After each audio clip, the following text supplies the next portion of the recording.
la pression angulaire.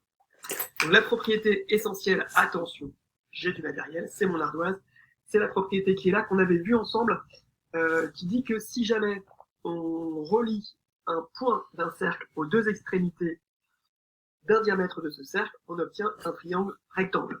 Ça, c'est la propriété importante qu'on va utiliser ici. Alors, j'efface mon ardoise et je vais essayer. Alors, la première difficulté de cet exercice-là, c'était de faire une figure qui correspondait à l'énoncé. Donc, on vous disait que vous aviez deux cercles qui se coupaient en deux points, le point G et le point A, puisque c'était deux cercles de diamètre AF et AE.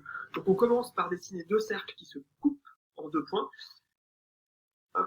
Voilà, ils n'ont pas forcément le même rayon. Donc, les deux cercles comme ceci. Et l'un de ces points, c'est le point A. Et du coup, l'autre point, c'est celui qu'on appelle G. Donc, voilà la figure qui correspond à l'énoncé. Donc, on vous disait que le premier cercle, c'est le cercle de diamètre AF, et le deuxième, c'est le cercle de diamètre AE. Donc, je dessine ça sur ma figure.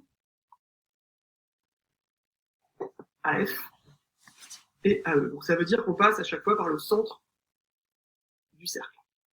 Donc, vous avez la figure qui apparaît ici à l'ardoise.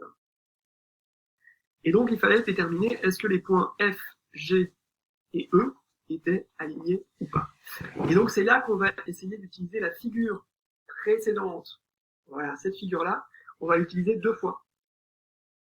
Dans les deux cercles, en fait. Vous voyez ici le premier cercle, le cercle de diamètre AF.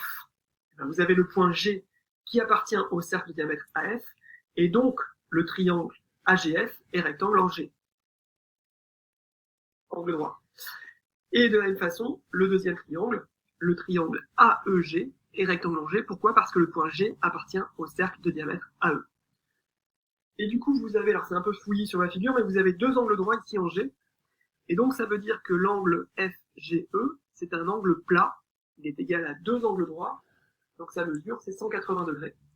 Et donc, comme ça mesure, c'est 180 degrés, ça veut dire que les points sont alignés. Donc, vraiment, ici, la figure clé 1, je la remets au tableau ici, c'est cette figure-là. Quand vous reliez un point d'un cercle aux deux extrémités du diamètre, vous obtenez un triangle rectangle. Vous l'avez vu